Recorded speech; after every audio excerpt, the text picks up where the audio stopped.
Olá, bem-vindos. Hoje nossa conversa vai girar em torno de uma pergunta central, sabe? Diga lá. Numa sociedade tão diversa e cheia de convicções como a nossa, onde exatamente termina a minha fé e começa o direito do outro? Uma ótima forma de colocar a questão. Pois é, a Constituição garante a liberdade religiosa, é um direito fundamental, mas a vida real é cheia de zonas cinzentas, de tensões, e é para dentro dessas zonas que a gente vai hoje. Exato. E não estamos falando de um direito que existe no vácuo, né? Ele se choca e convive com outros, como a liberdade de expressão, o princípio da isonomia. Com certeza. A nossa análise vai ser justamente sobre esses pontos de atrito, que são os que mais geram debate e, claro, os mais explorados em questionamentos aprofundados sobre o tema. Perfeito. Então vamos começar pelo começo, pela ação mais, digamos, básica da liberdade religiosa, a divulgação da própria fé. Isso tem um nome, certo? Proselitismo religioso. Isso. A ideia de que eu posso não só ter a minha crença, mas também tentar ativamente convencer outras pessoas a adotá-la. Isso por si só é totalmente permitido. Totalmente. O proselitismo é visto como parte do núcleo essencial da liberdade religiosa.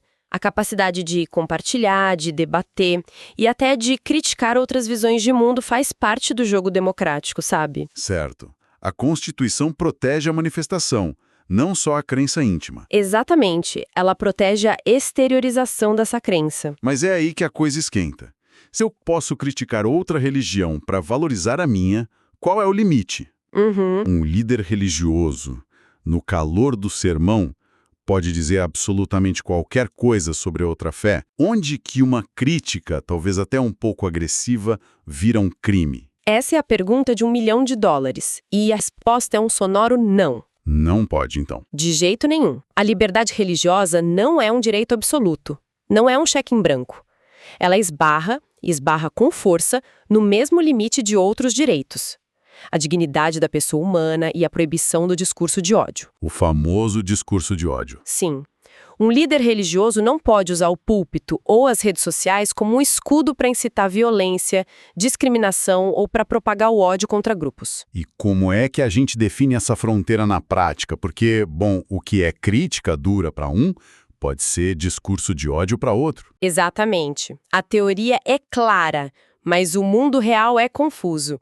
E é por isso que a jurisprudência, as decisões dos tribunais são tão importantes. Elas nos dão as balizas. Certo. Temos um caso que é um marco, ele é mais antigo, mas é fundamental para entender esse limite.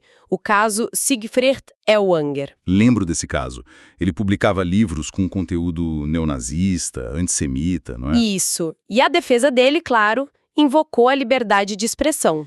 E o STF não comprou essa tese, imagino. De forma alguma. A decisão foi categórica. O Supremo entendeu que aquilo não era nem de longe liberdade de expressão. Era crime. Era crime de racismo, puro e simples. Foi uma sinalização muito forte de que a Constituição não protege discursos que negam a própria humanidade de um grupo. Esse caso ajudou a cravar a estaca de que há, sim, um limite intransponível. Certo.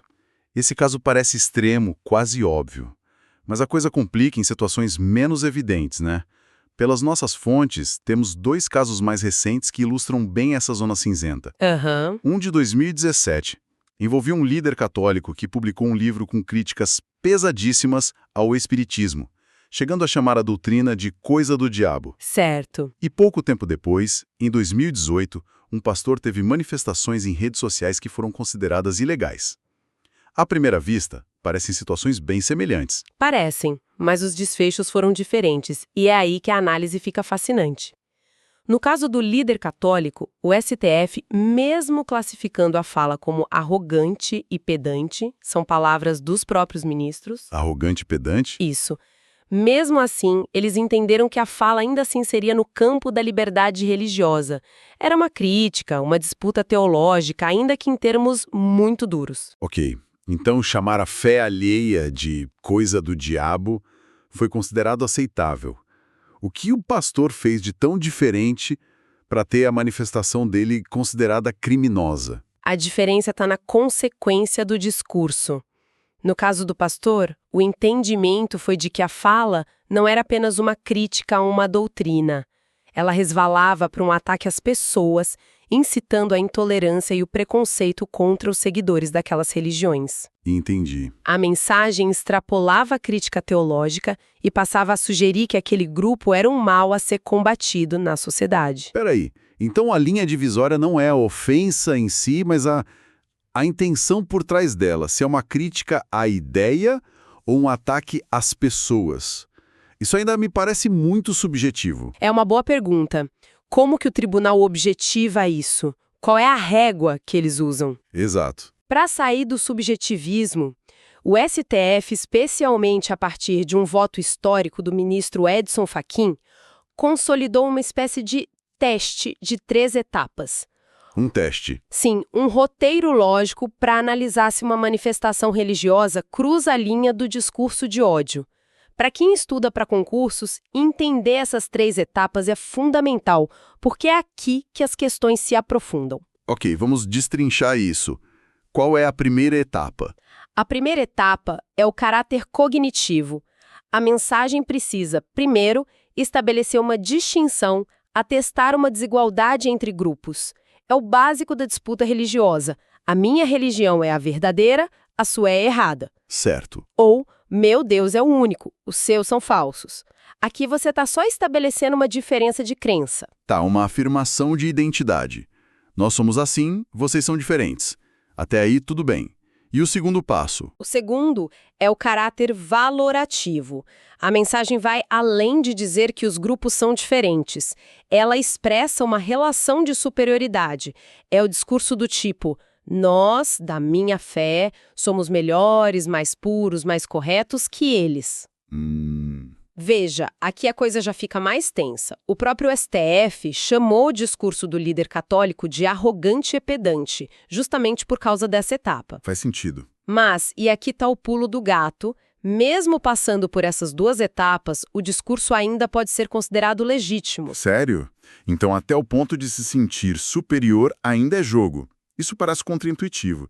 Onde a coisa vira crime, então? Exato, e essa é a parte crucial. A virada de chave está na terceira etapa, a incitação à dominação, supressão ou redução de direitos. A mensagem precisa implicar ou incitar, mesmo que de forma velada, que o outro grupo deve ser dominado, explorado, eliminado ou, o que é mais comum, que seus direitos fundamentais devem ser restringidos.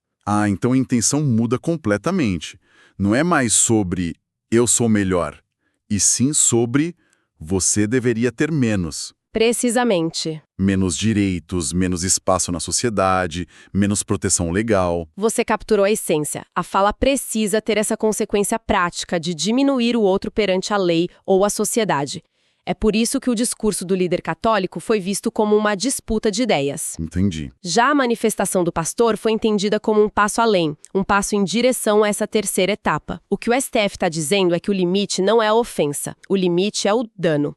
A pergunta-chave não é isso ofende, mas sim isso incita a suprimir os direitos de alguém. Esse critério é fascinante, porque ele move a discussão do púlpito para a vida real, para as consequências práticas. E por falar em vida prática, como essa proteção se aplica em situações do dia a dia? Nossas fontes falam da assistência religiosa em locais de internação coletiva. Sim, um ponto muito importante. A Constituição garante, no artigo 5º, a prestação de assistência religiosa em entidades civis e militares de internação coletiva. Pense em hospitais, presídios, quartéis, asilos. E o detalhe que as provas adoram cobrar é justamente essa abrangência, né? Vale tanto para entidades civis quanto militares. Exatamente. Ok, o direito é garantido, mas qual é o papel do Estado nisso? Ele precisa construir uma capela em cada presídio? Contratar um líder religioso de cada fé? Ótima pergunta. O dever do Estado aqui é primordialmente um dever de abstenção e de permissão. Ele não tem a obrigação de prover ativamente assistência, mas ele tem o dever absoluto de permitir e viabilizar que ela aconteça. O que isso quer dizer, na prática? Quer dizer que o Estado não precisa construir a igreja, mas precisa abrir o portão do presídio para o padre ou para o pastor entrar, caso um detento solicite. Certo. Ele não precisa ter um rabino no quadro de funcionários do hospital, mas precisa garantir que o paciente judeu possa receber a visita de um. A obrigação do Estado é não criar obstáculos, é garantir o acesso. Entendi. A iniciativa parte do indivíduo e o Estado é um facilitador. Agora, vamos para um dos temas mais complexos e, bom, até cinematográficos desse direito. A escusa de consciência. O filme Até o Último Homem é uma aula sobre isso. É um exemplo perfeito. A escusa de consciência, prevista lá no artigo 5º, é o direito que uma pessoa tem de se recusar a cumprir uma obrigação que a lei impõe a todo mundo, mas que entra em conflito direto com as convicções dela. Seja uma crença religiosa, filosófica ou política. Exato. O serviço militar obrigatório para um pacifista é o exemplo clássico. Mas isso gera um problema de isonomia, não? Se todo mundo tem um dever e uma pessoa pode simplesmente dizer minha consciência não permite e se livrar dele, fica injusto. Exatamente. A Constituição antecipou esse problema e criou uma solução engenhosa para equilibrar as coisas. A regra geral é: ninguém será privado de seus direitos por invocar a escusa de consciência. Ponto.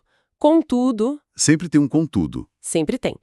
Para que essa proteção não gere uma desigualdade, a Constituição estabelece uma condição. A pessoa deve cumprir uma prestação alternativa, que deve ser fixada em lei. E essa prestação alternativa é tipo uma punição pela recusa? De jeito nenhum. E esse é um ponto nevrálgico. A prestação alternativa não é uma sanção, não é um castigo. É um equivalente da obrigação principal. A ideia é manter a isonomia. Se a obrigação de todos é A e você não pode fazer A, você vai fazer B, que é uma atividade de valor equivalente para a sociedade. Faz sentido. Então, quando que a punição de fato acontece? Quando a pessoa perde direitos. A punição, que no caso é a perda ou suspensão dos direitos políticos, só ocorre num cenário muito específico, de dupla recusa. Dupla recusa. Como assim? A pessoa precisa se negar a cumprir a obrigação original, o serviço militar, por exemplo, e também se negar a cumprir a prestação alternativa que a lei oferece. Ah, entendi. Se ela se recusa a pegar em armas, mas aceita fazer o serviço civil alternativo, seus direitos permanecem intactos. A sanção só vem para aquele que diz: não faço nenhum nem outro. Ok, mas isso me levanta uma questão. E se a lei simplesmente não existir? Se o Congresso nunca definiu qual é a prestação alternativa para uma determinada obrigação? Você tocou no ponto mais importante sobre o tema. Se o Estado se omite e não cria a lei, o direito do indivíduo prevalece de forma plena.